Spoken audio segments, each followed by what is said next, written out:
Chat GPT, non, ce n'est pas un gros mot, c'est le truc qu'il faut connaître maintenant parce que c'est maintenant le créneau qu'il faut prendre pour adopter, je dirais, une nouvelle façon de travailler son business avec cet outil-là. Alors, c'est quoi exactement? Eh bien, je t'explique tout après le générique. Alors, si tu n'es pas abonné à cette chaîne, abonne-toi et on se retrouve après ce générique.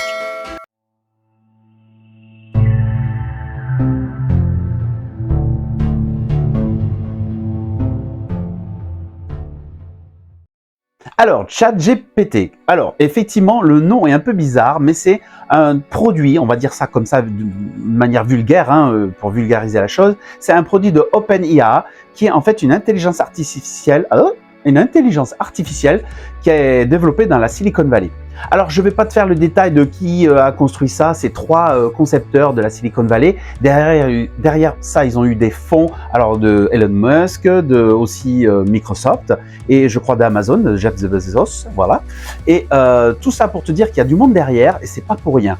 Pour le coup, moi, j'ai testé ce truc-là. Alors, aujourd'hui, pour te dire, ChatGPT, c'est aujourd'hui une interface qui va te permettre de poser des questions à une intelligence artificielle et l'intelligence artificielle derrière va te répondre. Et c'est fulgurant. Moi, je peux pas te dire autrement les choses. C'est fulgurant parce que bien les possibilités sont assez énormes, ne serait-ce que déjà avec le chat en fait. Alors, tu peux poser des questions sur tout, sachant que bien l'outil, l'intelligence a des données fraîches depuis 2021, voilà seulement, mais c'est largement suffisant, tu vas voir, pour et voir les possibilités qui sont derrière. Alors, en termes de business, qu'est-ce que tu peux concrètement faire? Eh bien, c'est pas très compliqué.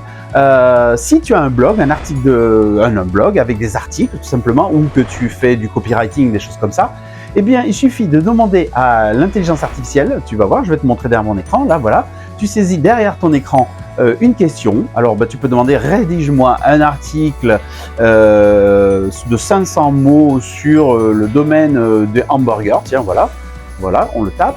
Et tu vas voir que, bien, hop, l'intelligence artificielle te le tape directement en live. Et alors, le truc du truc, c'est que moi, j'ai fait des tests, c'est fou. Tu peux taper donc des choses comme ça. Et derrière, j'ai demandé un article pour plein de sujets.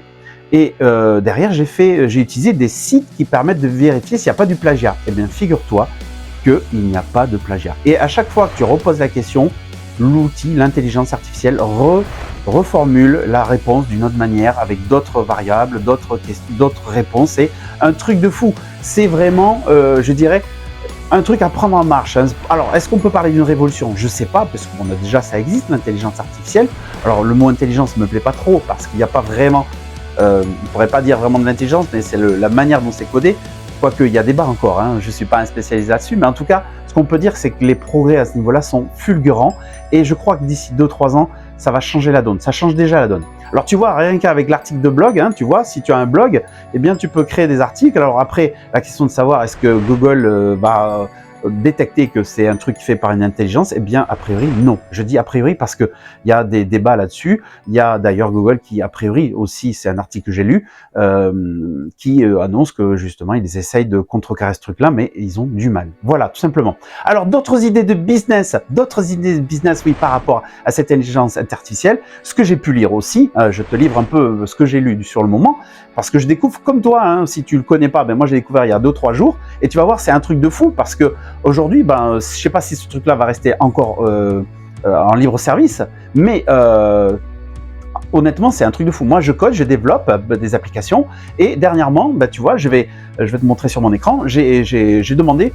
à ce que l'intelligence artificielle me fasse un développement en Python d'un bout de code pour tel truc et tel truc. Eh bien, il me l'a fait. Alors, est-ce qu'il me l'a fait parfaitement? Presque, je dirais. C'est pas vrai.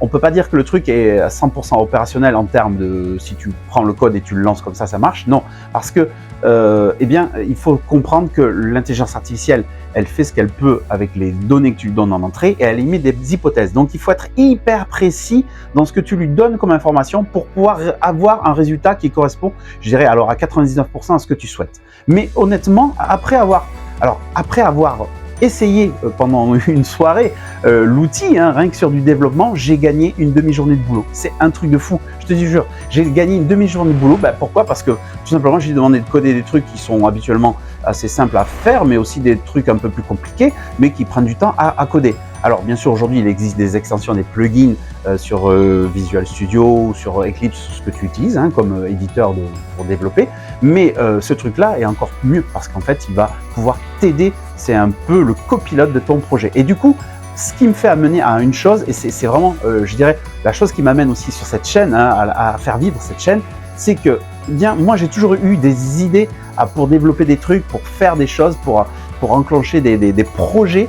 Et bien avec cet outil-là à côté, et bien ça va être ultra simple maintenant, et bien de pouvoir se lancer à moindre frais, je dirais, sur des pistes pour tester tes idées. Et ça, c'est vraiment balèze, rien que pour ça déjà. Voilà. Et alors après, dernier élément de business que j'ai pu voir qui se réalise à partir de cette intelligence artificielle, c'est des prévisions sur les crypto-monnaies. Alors tu vas me dire, oh attention les crypto-monnaies, je suis d'accord avec toi, effectivement les crypto-monnaies c'est très fluctuant, c'est très volatile, ça on le sait, on va pas se mentir, il y a des hauts, il y a des bas comme tout, c'est comme dans la bourse, et c'est la bourse d'ailleurs. Et eh bien sache qu'il y a des gens qui utilisent cette intelligence artificielle, OpenIA, pour avoir des tendances ou des analyses du moment sur plusieurs types de crypto-monnaies. Et a priori, ça matche bien. C'est pas une boule de cristal, mais ça permet, si tu es pas trop initié sur le domaine de la bourse, des fluctuations des marchés, des choses comme ça te permet de faire des conjonctures et de voir un peu les tendances sans avoir trop de connaissances sur le domaine. D'ailleurs, c'est mon cas.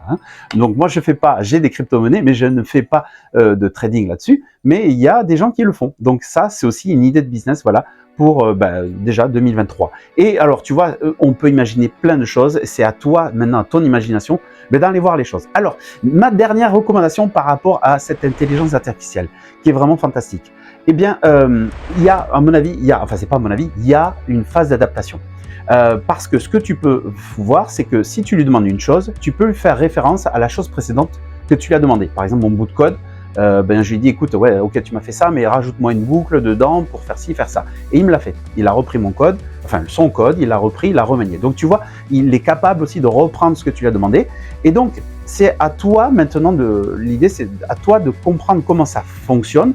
C'est finalement, c'est quelque chose que plus tu vas le travailler avec cet outil-là, ce copilote, plus tu vas t'améliorer toi aussi pour lui demander des choses qui te sont propres par rapport à tes besoins. Et du coup, tu vas être plus précis et tu vas pouvoir travailler de concert avec lui. C'est pour ça qu'il y a une petite phase d'adaptation et je t'invite donc, si tu es juste curieux, eh bien, je te mettrai le lien en dessous de ChatGPT et je t'invite à regarder comment ça fonctionne, à t'essayer.